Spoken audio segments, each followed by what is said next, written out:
Hey guys, welcome back. I'm Macon Campbell and this is Making Stuff.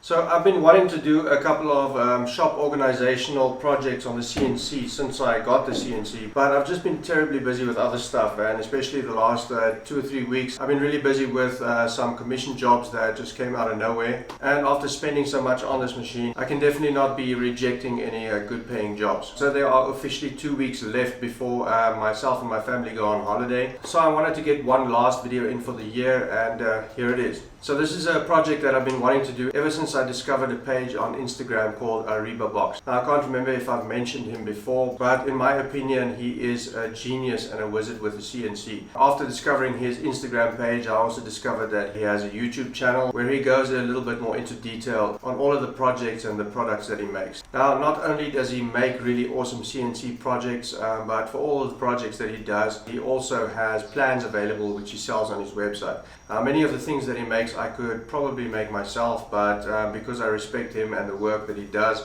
I have gone ahead and purchased a number of his plans. Now the project that I'm going to be doing today is directly inspired by one of his projects. I think on his YouTube channel he called it a CNC's alternative to a French cleat wall. So it's kind of a mixture between a pegboard and a French cleat wall, but something that can be made on a CNC. So on his website you can purchase the plans for the whole pegboard system with a number of different attachments that he's already created. Now for my specific purposes, I'm going to be using a couple of the attachments that he's made, but once I'm finished with those I'm going to be creating a couple of custom ones to suit my needs. So as you can probably tell, I do not have a whole lot of free wall space to put something like that up. The only space I pretty much have right now is that wall over there. So this is the wall in question. Now as you can see, it's quite a mess here at the moment, and that is sort of the running theme of my whole shop at the moment. Ever since I got the CNC machine and the laser machine, I've kind of been bursting out at the seams here. Half of my tools are in storage next to the workshop, and I'm sort of left with quite a big mess inside here. Now I know this one project isn't going to solve the whole problem, but at least I'll be able to clear up some of the stuff that's standing around. So the files that I downloaded from Aribabox has the pegboards sized at 750 millimeters by 1 meter. Now if you're from the US and you work in Imperial and you'd like to purchase these plans, don't worry, he has versions for Imperial as well as metric. So at the moment the space over here from this table up to here is about 800 millimeters, so I could technically fit the 700 mil pegboard in here, but it seems like a little bit of a waste, because what are you going to hang on a pegboard so far from your work surface? So I happen to have a couple of 12mm MDF sheets lying outside, which are about 600 millimeters wide. So I've taken the design from Aribabox and I've changed it a little bit to be about 1250 wide by about 500. So basically my pegboard is going to come from the top to around about here. I'm going to be cutting 2 pegboards. 1250, so it's going to be about 2.5 meter long pegboard underneath these cabinets. Now I would love to be making this project out of plywood, but unfortunately finding decent 12mm plywood where I live is next to impossible. But MDF, or superwood as it's called here, is fairly easy to come by, so that is what I'll be using for this whole project. So first things first, let's load up some MDF on the CNC and get the files ready to cut.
Okay, so that's all the cutting I'm going to do for today.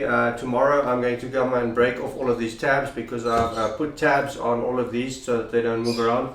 So I'm going to have to cut off all the tabs and clean up all these parts. Using one of these offcuts, I've checked and it looks like the fit is going to be so nice and tight that I'm going to be able to put all of this stuff together without using any glue, which is a bonus. So tomorrow morning I'll do all the cleanup and then I'll mount the first 2 pegboards.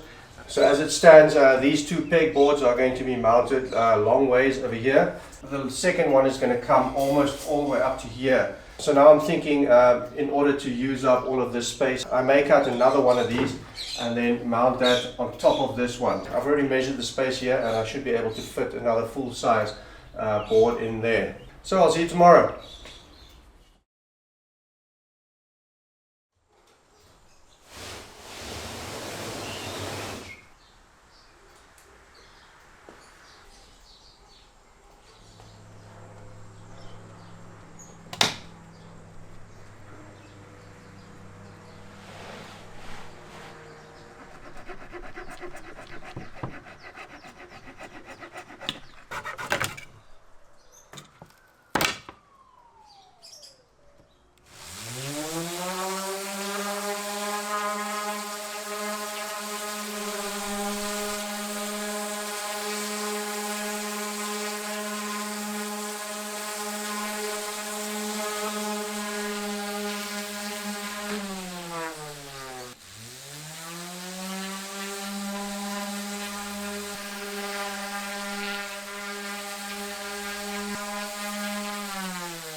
Okay, so I've cleared out all the junk that was occupying the surface so that I can start marking out the hole locations for where I'm going to mount these. So as I said, it's going to be mounted right up underneath the cupboard, as close to this power strip here as I possibly can. But while I was planning how I'm going to do this, I realized that I've forgotten to cut spaces for the back of these pegboards. Now obviously I don't want to be cutting 12mm spaces, the same thickness as this board, because the attachments that go through here are roughly 15mm thick.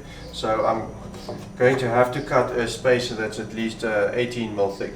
So before I start marking these holes, I've already clamped down a scrap piece of 18mm MDF on the CNC. So I'm just going to quickly get that going so that those can get done cutting while I'm getting these boards ready for mounting.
Okay, so here are all the new attachments that I made. So I'm just going to stick them all on the wall, rearrange them a little bit so I can get a better idea of how I want to organize everything.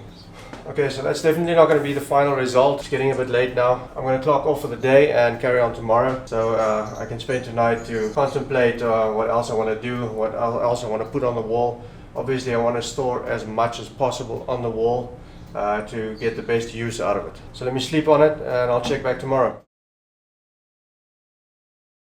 Okay, it's day 3 and I've had some time to think about it, and I've decided I'm going to paint all of this stuff. Now in order to paint it, I'm going to use this paint sprayer. Now I've had varying results with this because I can't really find a good paint that is meant for spraying. Now what I usually use is this water-based PVA paint. It recommends that you don't thin it more than 5%. Now usually when I spray PVA with this device, I usually thin it to about 10%, and as I said, I get fairly good results, but it lays the paint down fairly thick and it does spatter a little bit.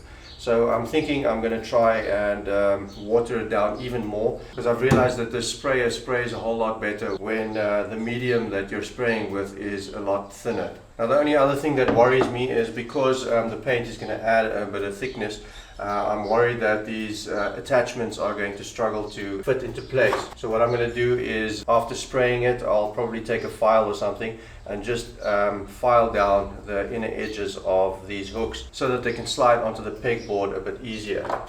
So in terms of extra custom attachments, I don't think I'm going to have time to make too many attachments, but one attachment that I do want to make is one for this portable handheld vacuum cleaner. So I'm going to make a holder that can hold this as well as the two attachments that it comes with. So all of the attachments I'm just going to spray as is. I'm not going to disassemble them, because these things took quite a bit to get assembled because the fit is so tight. If I spray them disassembled, I'm probably going to damage the paint while trying to put them back together. So I'm not really going to worry about all the insides and stuff like that. I'm just going to spray the surfaces that you can see, and I think that should be okay. So I'm quickly going to take all of the stuff off the wall. I'm first going to spray all the pegboards in this charcoal color, which I think looks really nice. And while that's drying, then I'm going to draw up the design for this and get that cutting on the CNC. And then once the pegboards are dry, I'm going to spray all of the attachments with this pale grey. I think that'll be a nice contrast. I didn't want everything all the same color, because then all the attachments would kind of blend into the pegboard. So we're in the home stretch here, so let's get it done.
Okay guys, it's day 4 and I've gone pretty much as far as I planned to go for this video. I've just spent the entire morning getting up to date with the editing for this video, and I'm pretty tired of listening to my own voice by now, so I'm going to keep this as short as possible. All in all, I'm pretty pleased with how this project turned out. I'm really liking the whole pegboard system that Aribabox has come up with. In the new year, I'm definitely going to spend some time to customize it for myself, add some extra features maybe.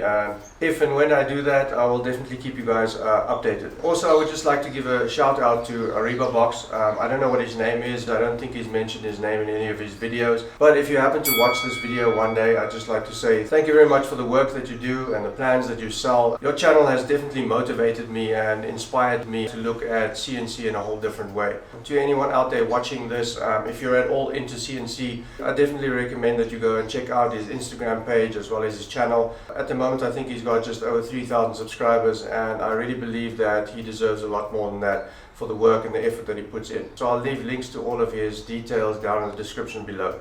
So as you can see, I've already filled up most of the space on this board. I did take footage of me loading it up, but at this point this video is quite long already, and I don't think that would be incredibly interesting to watch. So even though this is just a drop in the bucket in terms of organization for my shop, it is definitely a good start, and it's going to make it a lot easier for me to access a whole lot of these tools. So I guess that's about all I have to say. If you're still here, thank you very much for watching. I hope you enjoyed this video and perhaps got some ideas for what you want to do in your shop.